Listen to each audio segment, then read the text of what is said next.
We will now proceed immediately with another ERA chair experience, and it allow me to introduce you Mr. Karl Ernst Ambrosch. He's the ERA chair holder at the University in Žilina in Slovakia. So please, Karl Ernst, the floor is yours.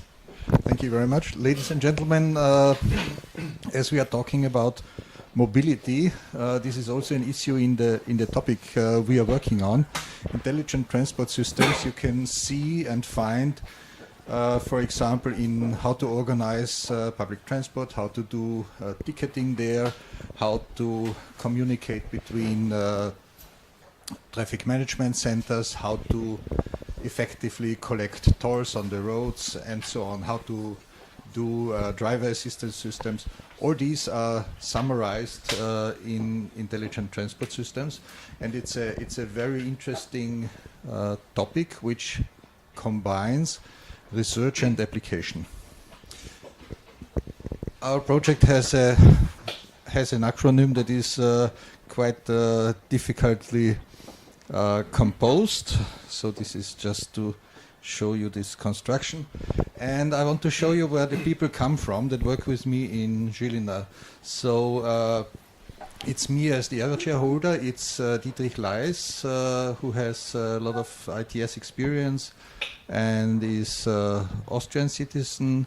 Professor Kovačíková has been recently working at COST. And then we have a senior researcher that is coming from our university, University of Žilina, and Giuseppe Lugano has been also up to recently working here in Brussels.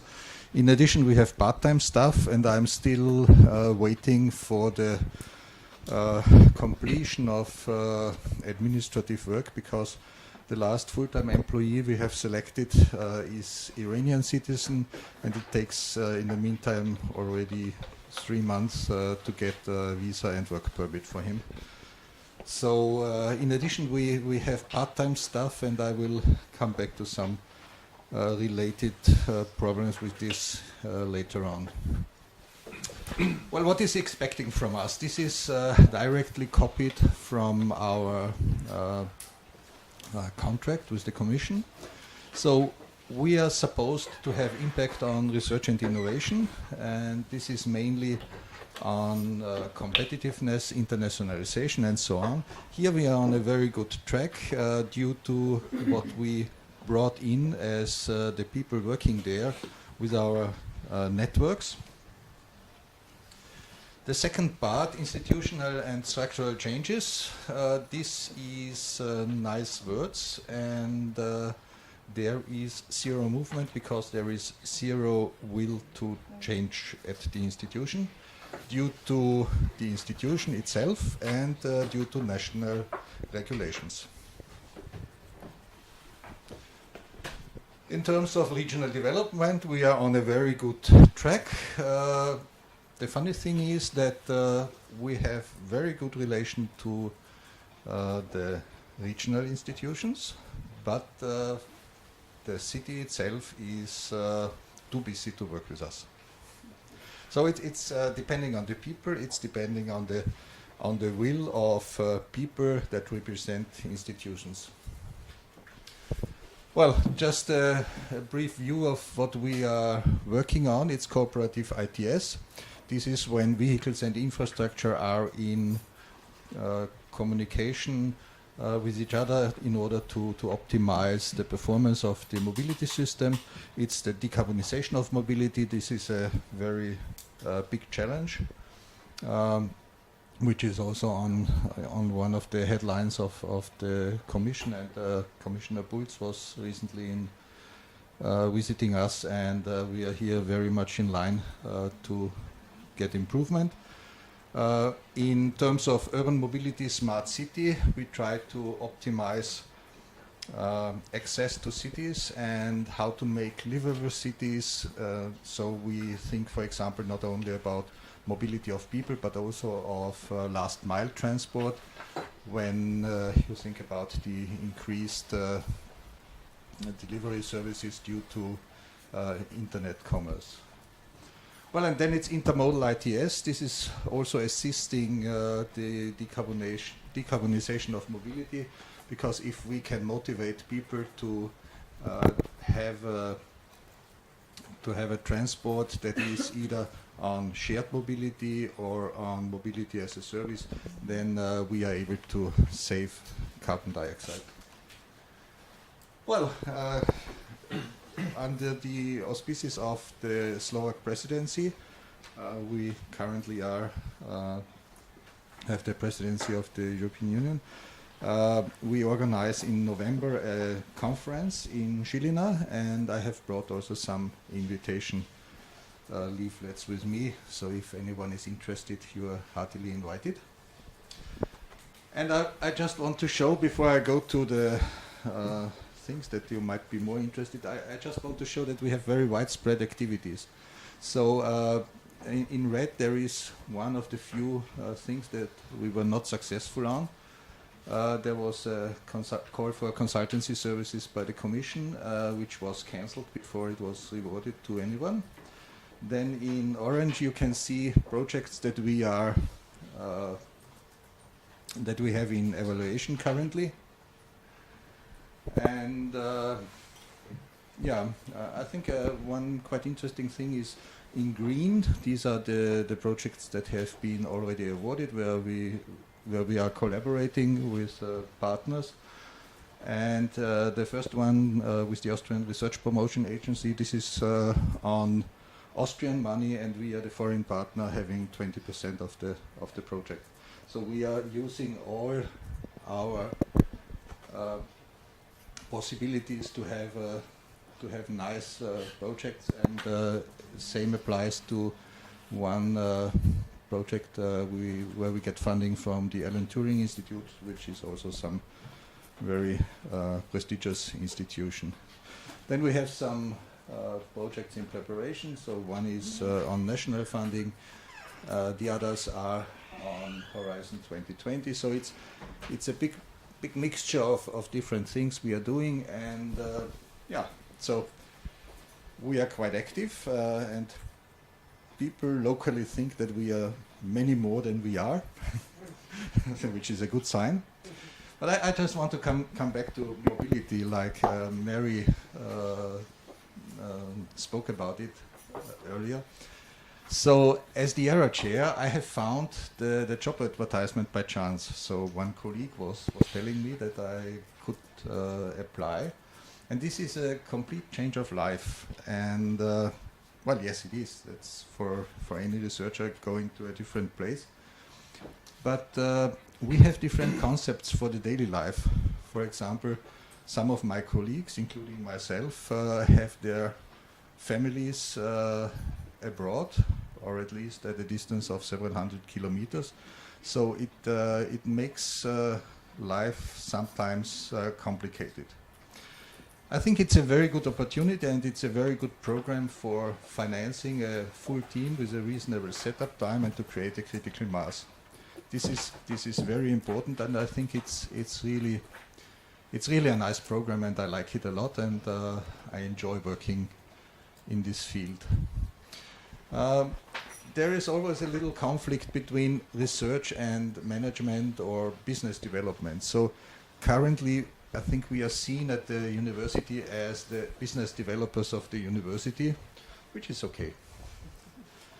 Well, we have to use existing and enlarge the networks of our staff. This means that we should not sit at home, but we have to keep contact to our colleagues and to use every possibility to to initiate projects and partnerships. I realized that the knowledge about the program of the other chairs is not widespread, so I always have to explain what it is. And finally, I think the impact depends mainly on the people and on the institutions involved. So, what are the difficulties? We are working on a remote place. It's 200 kilometers north of Bratislava. It's 3 hours to Vienna airport, which is the only international airport around. And traveling is really a burden in time and effort. But for the team creation, it turned out that less people than expected applied, and several of the selected candidates didn't show up. we are able to pay an international salary, which is a multiple of what people get paid locally, which creates also some conflict. But we cannot pay better than, for example, in Vienna or wherever. So people rather go to Vienna if they get a similar offer. The administration is quite complicated, and it's really not transparent. They have no process approach in our organization. And the idea is that the employees are expected to support the administration and not vice versa. The language barrier is very critical because of all the documents that were essential for us to work, we received one in translation, and when I said, okay, this is written here, then they said, well, this translation is not correct. So it's not helpful, and I usually sign, which was not my habit before, I usually sign documents without understanding them because they are just not in my language. And one other difficulty is that there is a repeated gathering of the same information, and in purchasing, the lower limit for tendering is €1, so it delays a lot of investment, and luckily we have to say we do not need that much of investment, but it's complicating our life. In terms of achievement, I think we have a very good spirit, and I had to go to Žilina 4 times before I could start to work there, and we have been able to minimize this to going there only 1 time before starting of the work, which I think is quite good. We have a very good cooperation with the Regional Development Agency, which I already mentioned, and we have been able to enhance the visibility of our university internationally, and the conference we organize together with Ertico and Kost, I already mentioned. And we are very active in standardization, because this is a tool to come close to international stakeholders. There is a big difference in the ITS community, for example, of course in the big countries like Germany, France, UK, but also smaller countries like the Netherlands, Austria, to Slovak Republic. There is almost no community, there is almost no work, and we have been able to have one of my team members being integrated as the Slovak representative in ITS standardization. Well, we are considered to be a business developer and not a research department. But we are not really part in decision taking at the university. There is almost no direct communication with our university management, and also not with the scientific board. And we are not really established in terms of academia. So I'm just an old postdoc. I'm not a professor as written in the attendance list, so I'm not allowed to have PhD students, for example. So this is really a drawback. And in terms of becoming a professor, it would take 6 years, and the classical scheme of yes, of course. So it would be, but I'm not going for this. I don't have to become famous. So this is so yes, and we really cannot change structure and processes at this university. This is what I said before. Okay, but what are the lessons learned?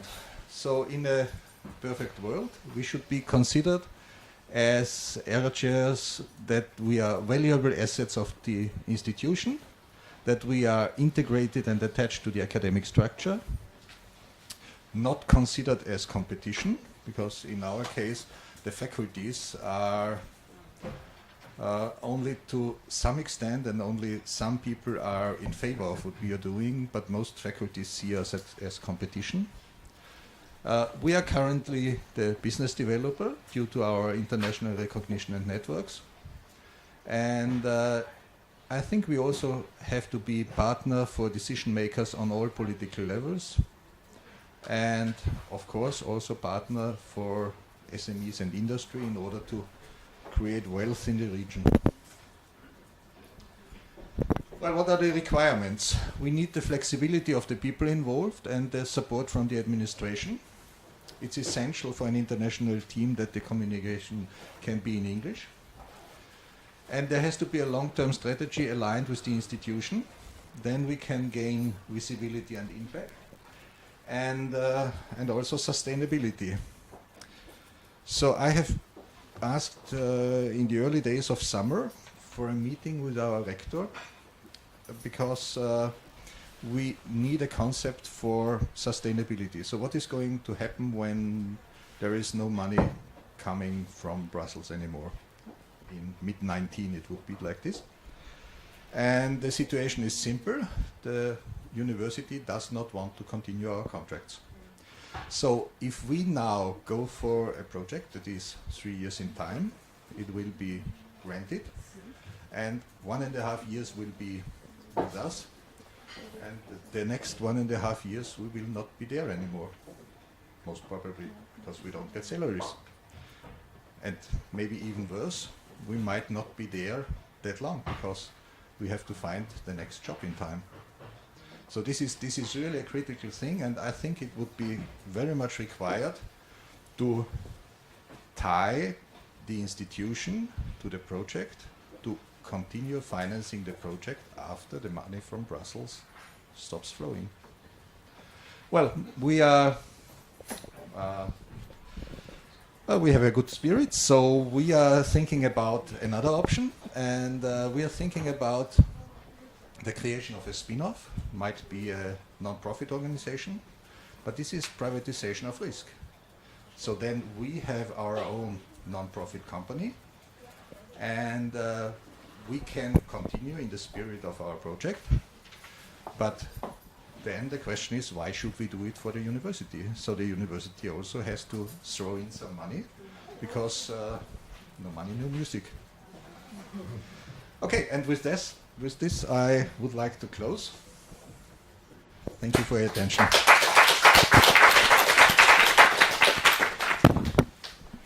Thank you very much, Karl, Ernst. And do you have some questions which you would like to ask now? If not, so maybe we can go directly to another presentation.